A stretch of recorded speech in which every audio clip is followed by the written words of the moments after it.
दुनिया के तमाम कठिन एग्जाम की लिस्ट में 10वें नंबर पर आने वाला यूपीएससी हमेशा से ही सुर्खियों में अपनी जगह बनाता रहा है। यूपीएससी के एग्जाम और उसमें पूछे गए सवालों की सोशल मीडिया पर कई बार चर्चा देखी जाती रही है।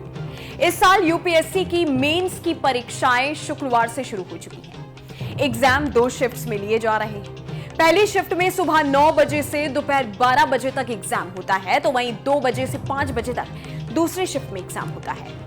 यूं तो आपको भी यूपीएससी के सवालों की जानने में दिलचस्पी होती होगी। चलिए आपको बताते हैं कि इस बार निबंध की परीक्षाओं में कौन कौन से सवाल पूछे गए जो सोशल मीडिया पर काफी ज्यादा वायरल हो रहे हैं।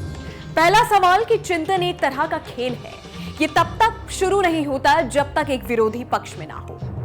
दूसरा, दूरदर्शी निर्णय तभी लिए जाते हैं जब अंतर्ज्ञान और तर्क का परस्पर मेल होता है। तीसरा, सभी भटकने वाले गुम नहीं होते हैं। चौथा, रचनात्मकता की प्रेरणा लौकिकता में चमत्कार ढूंढने के प्रयास से उपजती है। पांचवा, लड़कियां बंदिशों के तथा लड़के अपेक्षा के बोझ तले दबे हुए होते हैं।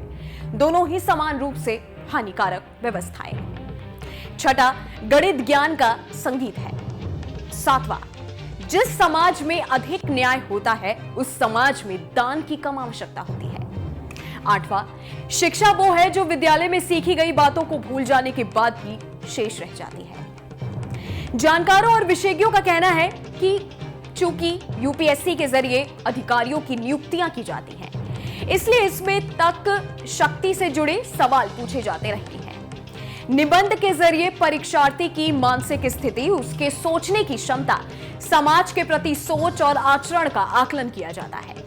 परीक्षा दे चुके या परीक्षार्थियों को पढ़ा रहे टीचर्स का कहना है कि निबंध की लिखावट और शब्दों का चयन भी बेहद बारीकी से चेक किया जाता है। जब ये सवाल सोशल मीडिया पर वायरल हुए तो लोगों ने अपनी अपनी प्रतिक्रियाएं साझा की।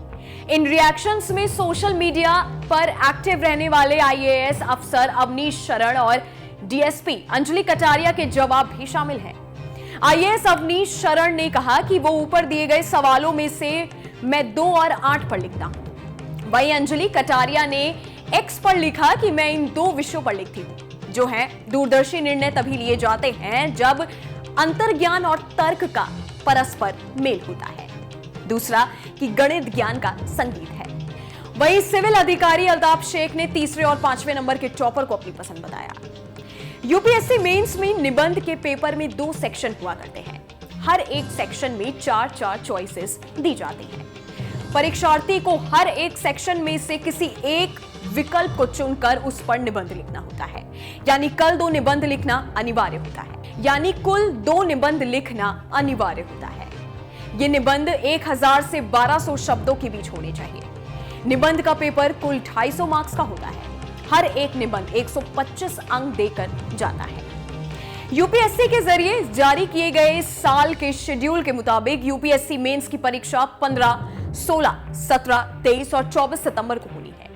अब बात करते हैं यूपीएससी और उससे जुड़े कुछ तथ्यों के बारे में। सबसे पहले आपको बता दें कि यूपीएससी भारत के संविधान द्वारा स्थापित किया गया एक सेंट्रल रिक्रूटमेंट एजेंसी है।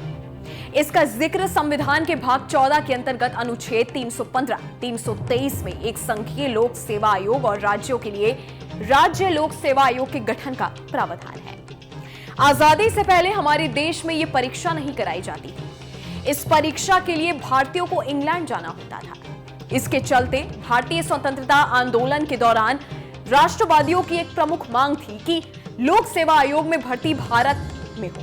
यूं तो सबसे पहले लोक सेवा आयोग की स्थापना अक्टूबर 1926 को ही हो गई थी, लेकिन आजादी के बाद 26 अक्टूबर सन 1950 में संवैधानिक प्रावधानों के तहत लोक आयोग की स्थापना की गई।